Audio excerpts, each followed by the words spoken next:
Amy, let me tell you about a magical place that is so exactly designed to be enclosed space, year-round fun for the whole family that I bet you already know what I'm going to say before I even say the name. Let's say it together on 3. 1, 2, 3.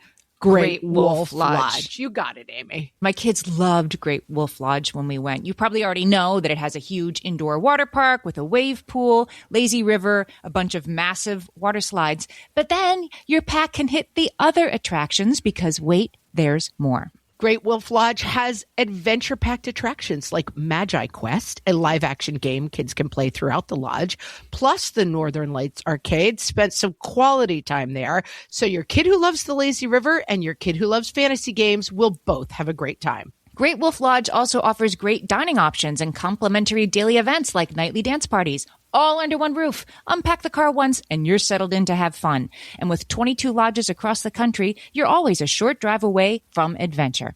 We've both had such great times at Great Wolf Lodge, so bring your pack together at a lodge near you. Learn more at greatwolf.com and strengthen the pack.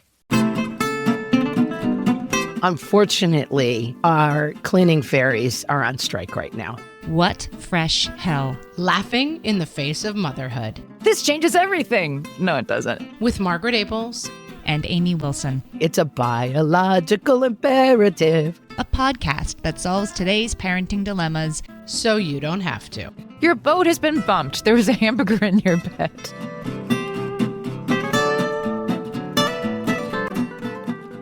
Hey, everybody. Welcome to What Fresh Hell, Laughing in the Face of Motherhood. This is Amy. And this is Margaret. And before I even tell you what this episode is about, I'm going straight to mailbag, Amy. I'm doing it. Mailbag.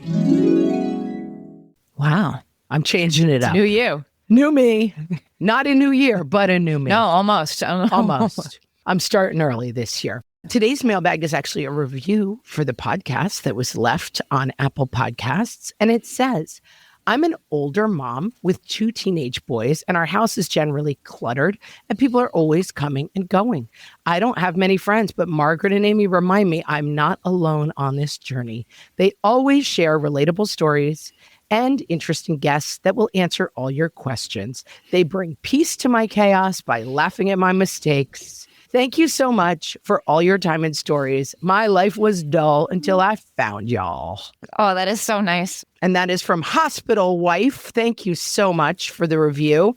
If you'd like to review our podcast, we are a whisper away from 1,000 reviews. Don't tell us why that's important, but it is. It's totally important. It opens the portal to the next parenting generation. So use your power carefully, but go ahead and do it.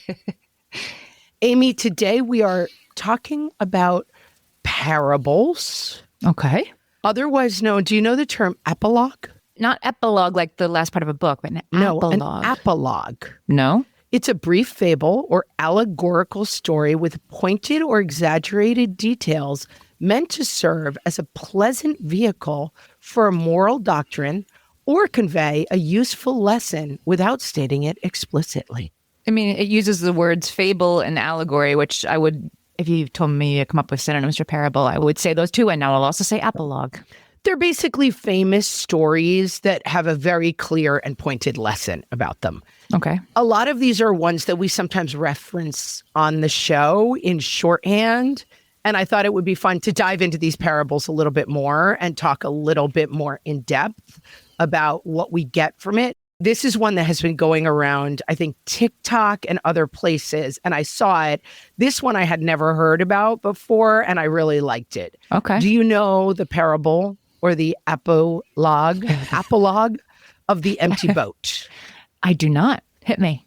Okay. The empty boat mindset is a metaphor for responding to life's frustrations without taking them personally, which is something that we have talked about. Sure.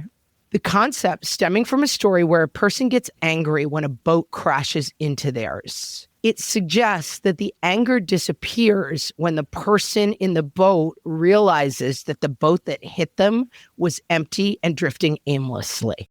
The empty boat mindset encourages people to question whether an obstacle is a personal attack or simply a random event. which can lead to peace, understanding, and a release from unnecessary anger.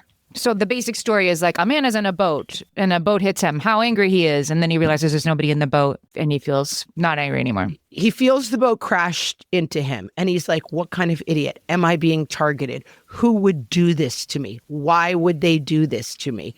Why would somebody attack me like this?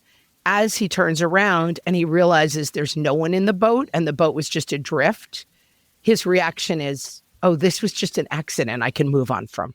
This was just like a random boat that hit me. I have heard a version of this before, like in a children's book, maybe, that it's basically old man yelling at clouds that like, who's waking me up? Who's disturbing my sleep? And it's branches against the window. Right, and like, right. This whole time you've been mad at a tree about misplaced anger. I'm here for it. What are we learning from this parable? I think there's a ton. My husband often uses the phrase, and he really does live his life this way, never assume malice when anything could be attributed to ignorance or not noticing. That he's very big on the idea of like, I didn't hear about the school fundraiser because Jeannie from the PTA has it in for me and she conspired with Susan and Jan and they all decided. And that in fact, it is much more likely that someone mistyped your email address. Mm-hmm. I think that you don't always have to be like the boat is empty because sometimes people are running an agenda specifically to hurt and annoy you. But I think it is always worth asking in any given situation, is it possible the boat is empty? Is it possible this is just something that happened and not a grand conspiracy where people are delighting in making my life hell?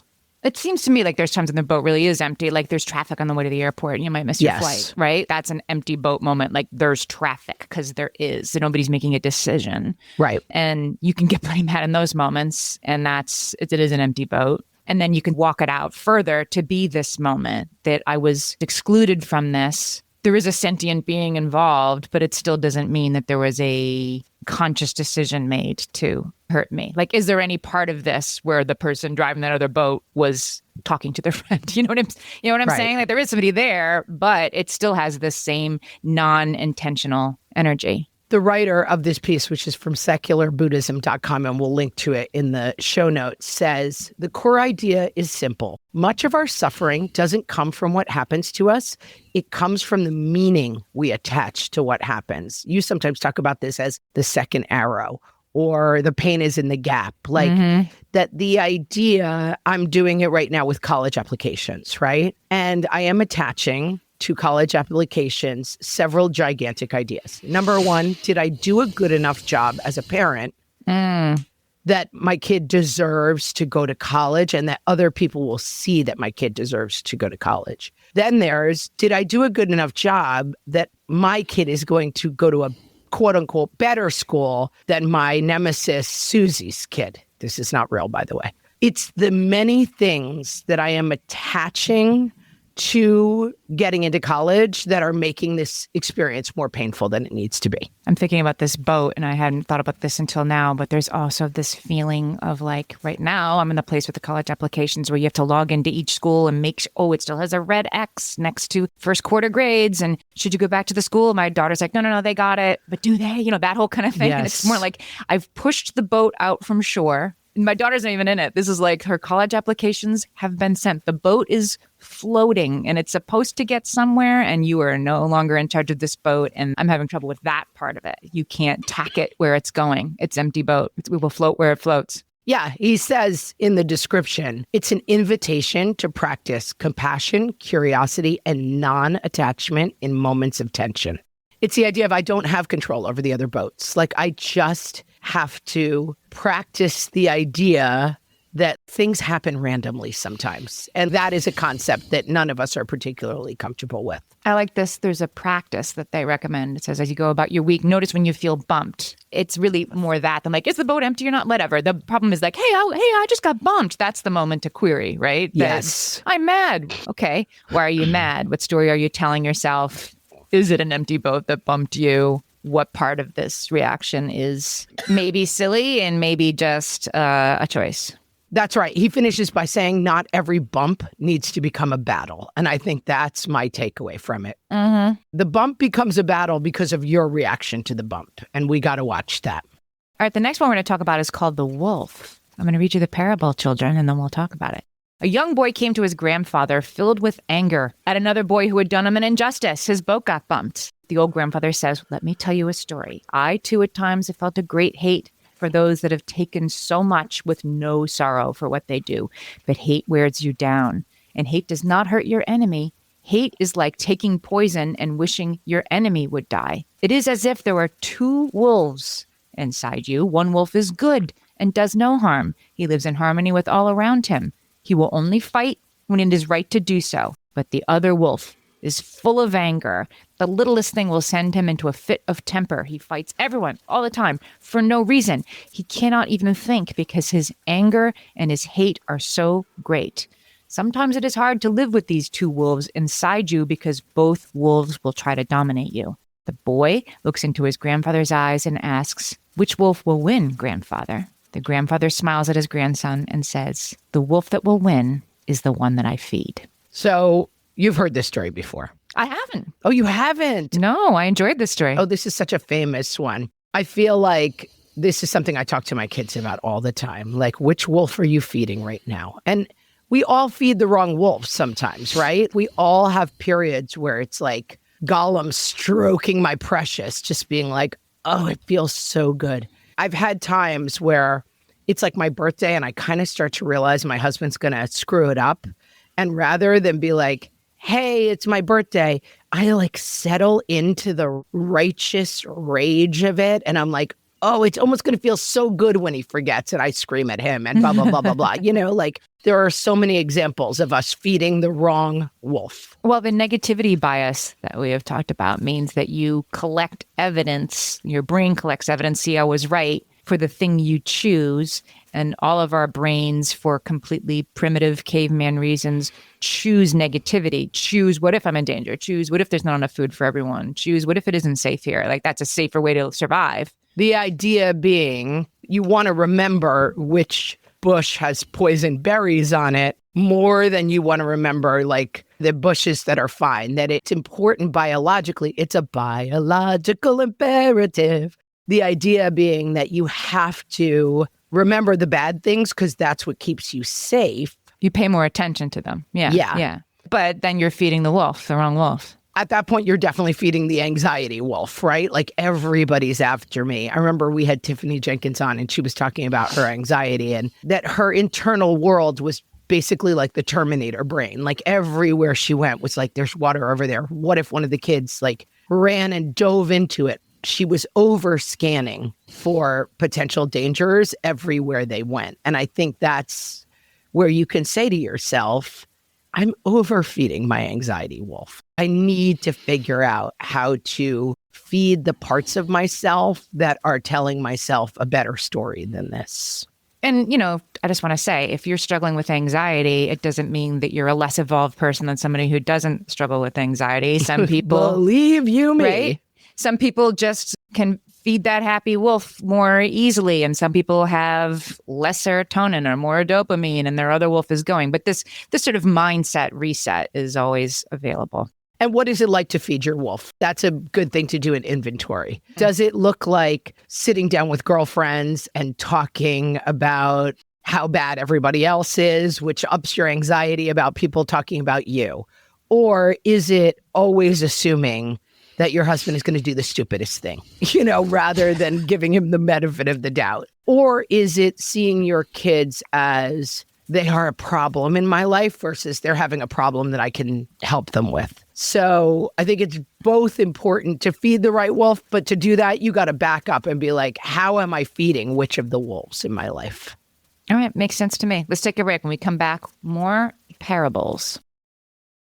Hellions, it's time for some spring cleaning, and I don't just mean the coat closets. Doing your financial spring cleaning can actually be super easy when you let Monarch do your financial spring cleaning for you. One dashboard that gets your entire financial life organized. No more clutter, no more mess, no more logins scattered everywhere, just accounts, investments, property, and more, all in one place. Get your first year of Monarch for half off, just $50 with promo code FRESH. Monarch allows you to look not only at what you've already spent, but also to plan for the future. With Monarch, you can set savings goals, plan for big purchases, and notice spending trends before they become a problem. I can generate cash flow reports that show me what we spent this quarter, this month, what we're probably going to spend next month, and feel prepared, organized, and knowing how to plan for the future. No more surprises and a lot more clarity. Try Monarch. Use code FRESH at monarch.com to get your first year half off at just $50. That's 50% off your first year at monarch.com with code FRESH. All my kids learned to swim when they were little. It was super important to me that they be confident and safe in the water. There was only one problem with that: taking them to swim lessons. I mean, the pools were freezing. There were always cranky adults doing laps right there. And it was definitely not, for any of us, what you would call fun. Amy, heard. But now there's Goldfish Swim School. Goldfish takes a really thoughtful approach to swim lessons, combining research-based teaching with a warm, kid-friendly environment that actually helps kids thrive in the water. Every detail at Goldfish is thoughtfully designed to create a golden experience, from shiver-free, warm indoor pools to comfy waiting areas for parents to professionally trained lifeguards on deck. Goldfish uses an approach called the science of swim play, which combines guided play with proven teaching techniques to help kids learn to swim, build water safety skills, and gain confidence, all at their own pace. Lessons are designed to meet kids exactly where they're at. If you've been thinking about swim lessons or just wondering where to start, this is a great opportunity. Right now, Goldfish Swim School is offering a waived membership plus your child's first lesson free at participating locations. Just visit goldfishswimschool.com/free to find a location near you and enroll using promo code FREE. That's goldfishswimschool.com/free, promo code FREE. My favorite skincare products actually feel more like self-care, like they're so nice to put on and they smell so good that I'm actually happy when I get to that part of my day. And I swear that is how I feel about Osea's anti-aging body balm. Amy, you are usually the lotions and potions queen on this podcast, but I have to say, hard agree. Osea's anti-aging body balm is a liquid silk body balm that combines the lasting hydration of a lotion with the firming power of a serum, leaving skin smoother and firmer. This body balm is clinically tested and designed to deliver visible results you can see and feel. So we've gotten to use this product for a couple of months now, and I swear I have really noticed firmer and smoother skin, like on the back of my hands. It's like getting a mini spa treatment from head to toe. Get a spring-worthy glow with clean, clinically tested skincare from Osea. And right now, we have a special discount just for our listeners. Get 10% off your first order site-wide with code FRESH at OseaMalibu.com. That's 10% off your first order with code FRESH at OSEAMalibu.com. So I included the farmer, which you've talked about a lot on this, but it's the version of it that I feel like we've referenced this, but now we're going to dig in on it. It's the story of the farmer. Amy, why don't you read, starting at A Farmer and His Son? This is an old Chinese proverb. A farmer and his son had a beloved stallion who helped the family earn a living. One day the horse ran away, and their neighbors exclaimed, "Your horse ran away. What terrible luck." And the farmer replied, "Maybe so, maybe not. We'll see." A few days later, the horse returned home, leading with him a few wild mares as well. And the neighbors came over to say, "Oh my gosh, your horse has returned and brought these other horses. This is beautiful. What great luck." And the farmer replied, "Maybe so, maybe not. We'll see." Later that week, the farmer's son was trying to break one of the mares, and she threw him to the ground, breaking his leg. The villagers came over and said, "Oh no, it's so horrible. Your son broke his leg. What terrible luck."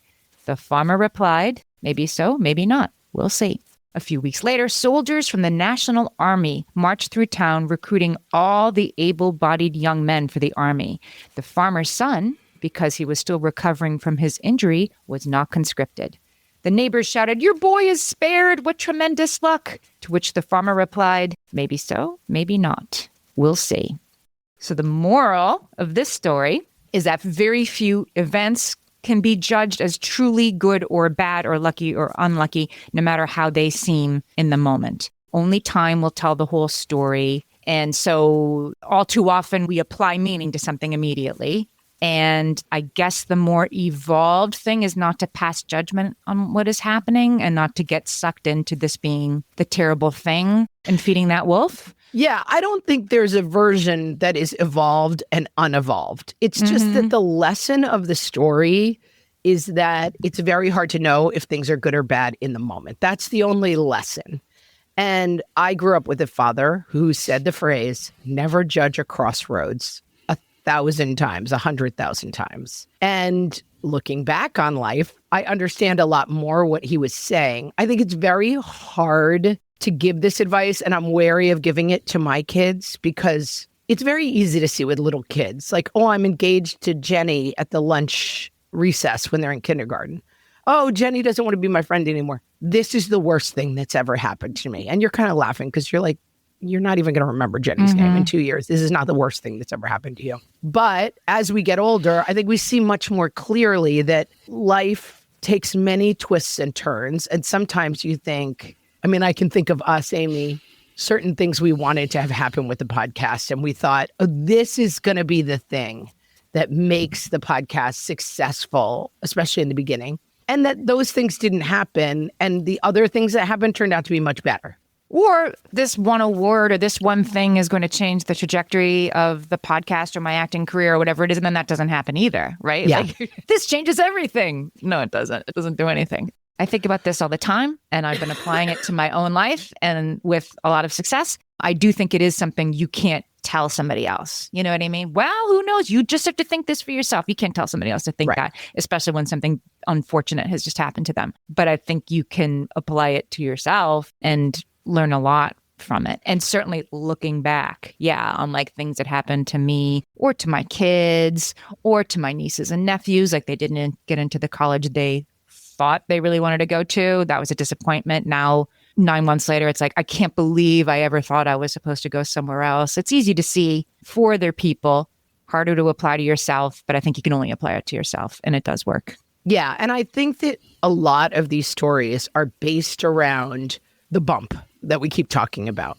The bump happens, and it's like, we don't even know if this was a good bump or a bad bump. So like, who knows who was in the boat or not in the boat? Yeah, it's not, I don't care that I was bumped or whatever. It's like, this thing has happened. It's okay to feel sad about it. It's not, you never feel disappointment. It's be curious about the part of the story that you don't know yet. There's another parable. I don't even know if this is on our list for today about the elephant. There's, a bunch of people who are blindfolded touching an elephant. And this one's like, no, it is very long with like a hair at the end because it's touching the tail. And somebody's like, no, it's very floppy because they're touching the ears. And everybody is right and nobody is wrong, even though nobody's agreeing because they're all touching different parts of the elephant. Yeah, I think so many of these stories are about perception and like how we perceive things and how our perception is so much about us. And it's not as much about the person in the other boat who may or may not be there. It's about what wolf we've been feeding. This is something, and I, as a sufferer of OCD, know this quite well, that I feel this huge need to control how things turn out. And that the lesson of this story is you don't even know when things turn out, how they're going to be. Be careful what you wish for, all of those things. We were talking recently, I think off air, about one of my nieces. We were together at a family party the day that Catherine, the princess, was marrying William, the prince, in England. It was like the first big next generation wedding. And the young girls in the family were very entranced by it. And they were like, she's the luckiest girl in the world. And I said, there's truly nothing in 1,000 years of Tudor history that would suggest that that's correct in any way. You've literally never seen anyone have a great experience of that job. But it seems like such good news, And we don't perceive very well what's good and bad for us sometimes. Well, that's what has helped me with all this. Like the who knows what is good and what is bad. It isn't a like, well, maybe it's actually fine. It's what if I don't know what's supposed to happen next? Whether it's where your kid is going to go to college, whether it's, are you going to get this house or is somebody else going to have already put in an offer on it? Or, is your spouse going to get a job offer or did it fall through?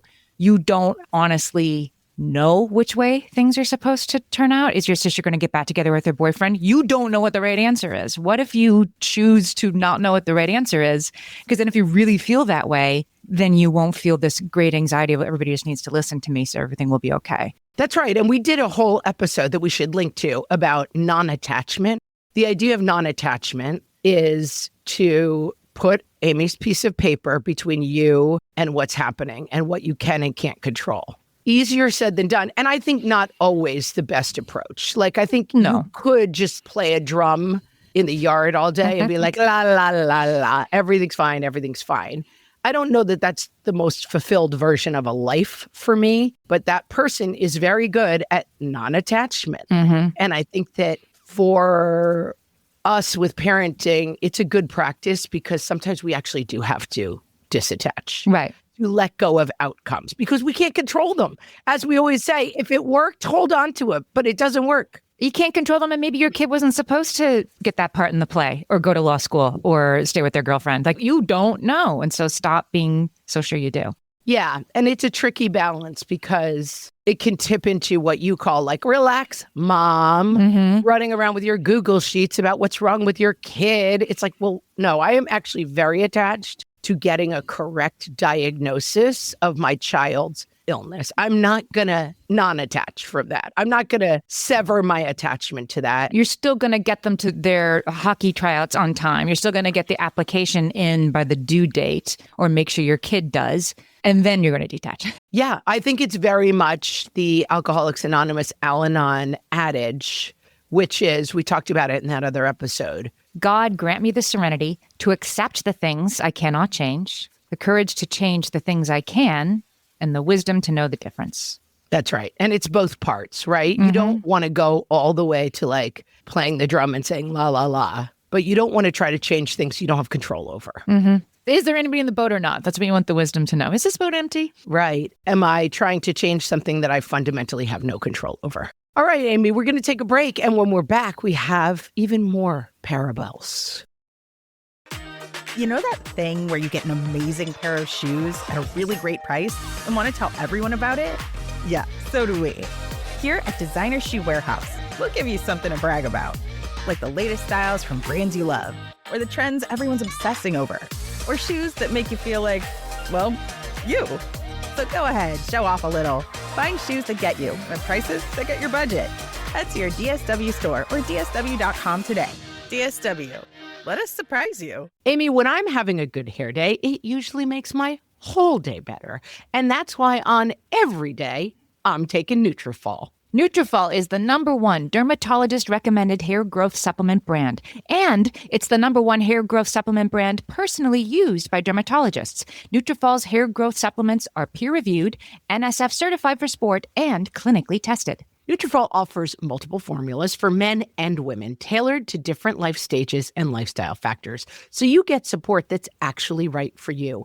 Adding Nutrafol to your daily routine is easy.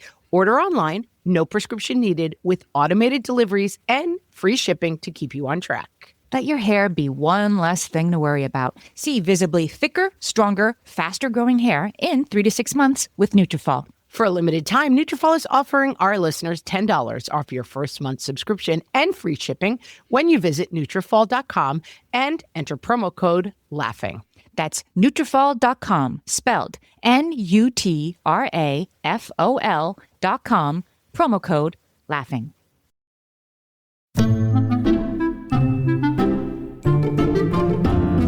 And now, your daytime brain versus your 3 a.m. brain. From the What Fresh Hell podcast. Your daytime brain. Okay, honey, I'll just be 1 second. I'm just finishing a text to Grandma. Your 3 a.m. brain. I ignored his needs. I chose my phone over my child. Oh, there goes the entire notion of a happy childhood. What kind of a mother am I? Should I even refer to myself as a mother when what I really am is a neglectful monster? Your daytime brain. Oh my gosh, hi Sheila. Long time no see. Your 3 a.m. brain. Why did I make that weird face when I saw Sheila? What kind of socially awkward fiend says long time no see? Call the idiot police. I need to be arrested immediately. Your daytime brain. This skirt looks cute. Your 3 a.m. brain. What was I thinking wearing that skirt? Pretty much every one of the 300 to 400 people who saw me today texted 8 to 12 different people critiquing my look. I mean, that definitely happened. Your daytime brain. Hello, Phil. How's your wife Jenny doing? Oh, I'm sorry, Justine. Yes, your wife's name's Justine. Your 3 a.m. brain. No.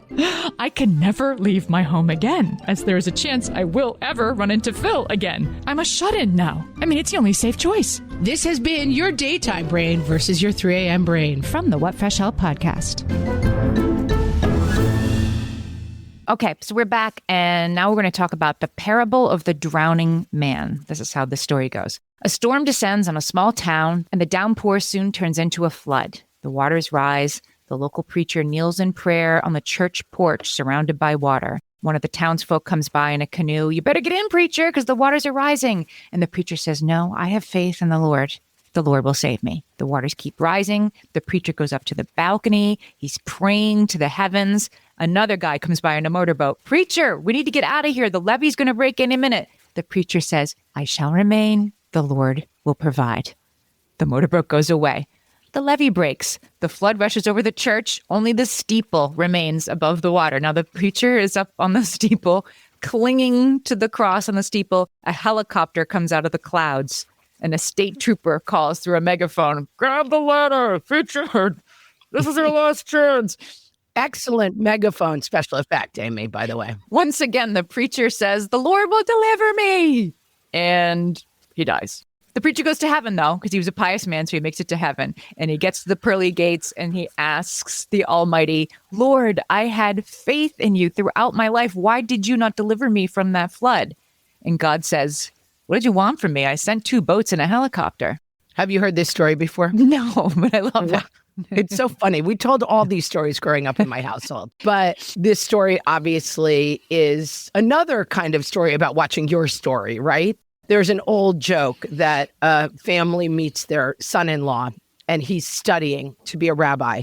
And the father goes in to talk to him and says, how are you going to pay for everything? You're just going to school as a rabbi. Well, the Lord, God will provide. Don't worry. God will provide. And he says, well, how are you going to get a house? God will provide. And if you have children, how are you going to pay for them? God will provide. And he walks back to his wife, and his wife says, what did you think of our new son-in-law? And he said, well, the good news is he thinks I'm God. But it's like, what are your sources? Like, what are you missing by seeing, and it's not really about God. It's just like, are you missing what's really happening by looking for a different story? You can't see the forest for the trees, right? Right. And this is where I can get pretty mad at the people banging the drum in the yard, as you said. It's like, it's okay. Making up this example, but it's okay. Mom will figure it out. Somebody will find the right nurse for her and, it's all going to be fine. Don't forget to take care of yourself, Amy, while you're helping everybody else. Self-care. Right. Right. A made-up example, but that's the kind of thing that can fry your circuits. Another example, everyone's like, oh, God is taking such good care of grandma. Amy is taking such good care of grandma. Right. Or my loving spouse a couple of months ago, he's like, don't worry. When I was freaking out about the amount of work and oversight and deadlines and essays and college applications, he was like, don't worry. It's all going to get done. And I was like, I'm glad you think so. He didn't understand. Once we explained, he's like, okay, you're mad. Why are you mad? I'm like, because yes, it will get done, but it's not because I don't have the blithe confidence because I'm the one who's going to do it all. And he's like, oh, okay, got it. Got it. I often say, like, when I find the hamburger wrapper in the couch, unfortunately, our cleaning fairies are on strike right now. No one is coming to magically bring this hamburger wrapper into the garbage. You're going to have to do it yourself. There's so much hamburger eating in inappropriate locations happening in your house. I mean, well, I will say that last night I was retelling the story of my son eating a hamburger and leaving it in my bed half eaten and then responding, my bad. So that example is very fresh in my mind. But yeah, the basic idea of like you just walk into the kitchen. I have one kid who is such a criminal on this score. Just you walk in and there's just detritus in every direction. Your boat has been bumped. There was a hamburger in your bed. Oh, my boat has been bumped and there's someone in the boat and that person is half eating a hamburger and leaving it in my bed.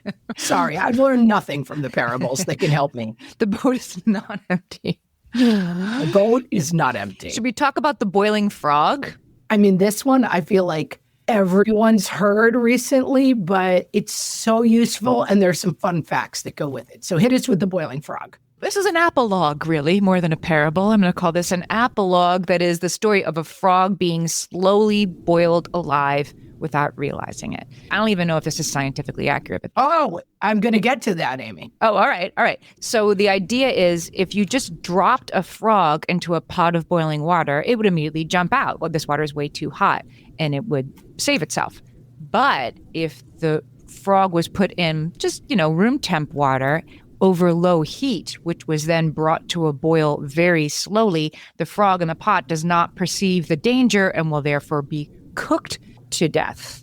This story is used as a metaphor for the inability or unwillingness of people, i.e. them, the frog in the pot, to understand the threat around them that might arise gradually rather than suddenly. Yeah, and I think as we talk about it, there's a million examples of the ways that we all do this. Sadly, according to modern biologists, the premise is false. Changing locations is a natural thermoregulation strategy for frogs and other ectotherms. An ectotherm is someone who judges temperature using its skin. So this means that if the frog was being gradually heated, it would notice and jump out. But if you dropped it in boiling water, it would just die. So don't try this at home because it's like what we thought was backwards. If you're a frog, don't take this advice. Just stay out of hot water. But if you're not a frog, I think this is something I think about all the time. Just like small decisions that are maybe a little bit off. But then to me, I always say it's like the parallel lines. I'm doing it with my hands, which you can't see. They diverge by like an inch. Both of them point an inch outwards. But then 10 years down the line, they're so far apart, they can't see each other anymore. I mean, this is a classic in like bad relationships, abusive relationships. If the you of 10 years ago could see where you are now, you wouldn't believe it. You wouldn't recognize yourself. You would say, I would never be in that situation. It's that things don't happen. I say all the time, there's no doors in the maze. It's like the lady or the tiger. You pick a good door or a bad door. Life is so much more a series of long and twisting hallways that you can get very, very lost in. Mm-hmm. Most people standing in front of a door who was like, person who treats you well, person who treats you badly, would always choose person who treats you well. Right. But what happens is you start down a road with someone who is treating you well. And they turn in slowly to a person treating you badly. And then you find yourself 10 years later with a person who treats you consistently really badly. And it's just so hard to see situations as they develop. This is another thing where it's like, I can certainly see the other person is the frog in the slowly, rapidly warming water. So easy to see in other people. And you don't see it in yourself. So it's hard to know what's the sort of takeaway from this. Like, I think there's a really, first of all, therapy. So my therapist always says, like, you're in a car without a speedometer. You can't tell how fast you're going. But I'm standing still, so I can see how fast you're going and help you understand how fast you're going. I think having people in your life who can talk about a problem. I was just listening to a podcast of a crazy person, and they were saying crazy things that were, it's a person who is mildly famous, and they were describing their situation in a way that was completely nuts. It was like opposite day version of everything I knew about this person. And very much like I'm the victim of this story, and this is how everybody conspired against me to make terrible things happen. And I'm just listening, thinking, well, you've really lost the script. Like, you're really the boiling frog. You do not see any more the truth of this situation. You're feeding the wrong dog. You're getting bumped by a boat that's empty that you think is full. You're doing all of the backwards of this parallel. One of the things I know about this person is that they're very isolated in their life. I thought, this is what happens when you don't have anybody who can tell you the truth of what you're doing, you know? I was just talking to Aaron Cox just on the Fresh Take last week about family stuff at the holidays. and the in-laws and whatever, and how common it is that you, the outsider in this situation, see. There was a listener who wrote in about like, everybody accommodates my toxic, rude sister-in-law. And when I, after 10 years, finally said something back to her, like, why do you talk to me like that? Everybody got mad at the person who brought it up. And that just seems like a very common dynamic. And we talked about it. And Aaron said, it's like the family that you grow up in, this is water, right? This is who I am. And you don't see, even if it's dysfunctional, it's your normal. And you don't see that until somebody outside points it out to you. That's why in-law relationships are so tricky, right? Which is why Christmas is hard, right? That's right. Because you're coming in 20 or 30 years into a situation that's been on a simmer the whole time. And you're suddenly like, well, this is great. Why do you do that? Why do you let her not come to dinner? Why do you? You see all of these things. And I think the daughter-in-law, in this case, instinct can be to be like, let's tear it all down and start again. I'll make you better. It's like, wait. Hold a mirror up to nature. You're right. That mirror doesn't serve a purpose anymore. Also, that mirror is not going to solve things. You can't just go in and rip things apart and be like, this is why you're all crazy. Right. You can set a boundary. You can say, I don't want you to talk to me like that. I don't think it's that you swallow the same nonsense as everybody else in the room, but then they get to react how they react. My mother would always say, you only deal with people's behavior. And that's it. You say, like, you're not allowed to talk to me, but you're not like, you've always been the favorite of the family. You've always been spoiled. You don't go down to underneath the iceberg. You just say, you're not allowed to talk to me that way. Ah, yeah. Keep it simple. Yeah. You only greet the behavior because the frog's been boiling for way too long for you to have any input or effect on that situation. Well, I mean, as you head into this holiday season with lots and lots of time at home with your loved ones, lots of cranky kids who are a little bit bored, lots of brothers-in-law and sisters and whoever that you don't see eye to eye with, you can think of the boat or the boiling frog or the Chinese farmer. Take your pick.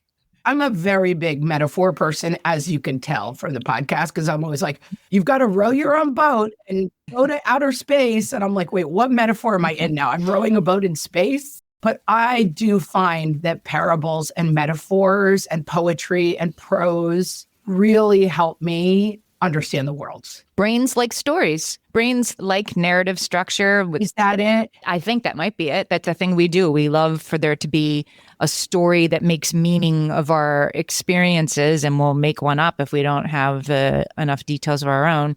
It's like no feet where we eat. That rhyme makes the rule stick. This story makes the lesson stick. It stays in your head. Songs. Yeah. Right. The songs make the, capitals of the U.S. states stick. Right. It gives scaffolding and structure to this thing that we want to try to remember. And it really does help me understand. Like, I've often thought to myself, oh, this is the frog. I've been in this for so long that I'm no longer looking at it clearly. Or this is me as I'm like, she's so dumb. I don't like her dumb face. That's me feeding the wrong wolf. It just helps me to remember that behavior is what I can control. But the story helps me understand, and I think that both of those things are super useful. This was really fun. I'm glad we talked about all of these. This gives me a lot to think about. When you get bumped, there's a lot of choices you can make. A lot of choices after the bump. A lot of choices. And listen, sometimes there is someone on the boat. Sometimes they are aiming for you. That's true. The old expression, just because you're paranoid doesn't mean people aren't out to get you. We should do another episode on that. How to know when you're not being paranoid at all. There you go. Get ready for that. We love to hear it, people. Send this episode to a friend who's maybe not a parent, who just enjoys good podcasts and fun conversations. Like, I think you'd really like this episode, because we hear all the time from people who say, I'm not even a parent, but, so-and-so introduced me and I really like listening to some of your episodes. So this is a way to broaden our circle. You can share it by sharing it from the actual app. There's a send button. You can share the actual episode. You can post about it on your social media, or you can just tap a rando in a coffee shop and be like, yo, listen to what I'm listening to. Chock full of parables. Check it out. Do you like parables? How about apologues? Hi, we're new friends. And here's your apologue for the day. And with that, friends, thanks so much for listening. We'll talk to you next time. Thanks, everybody.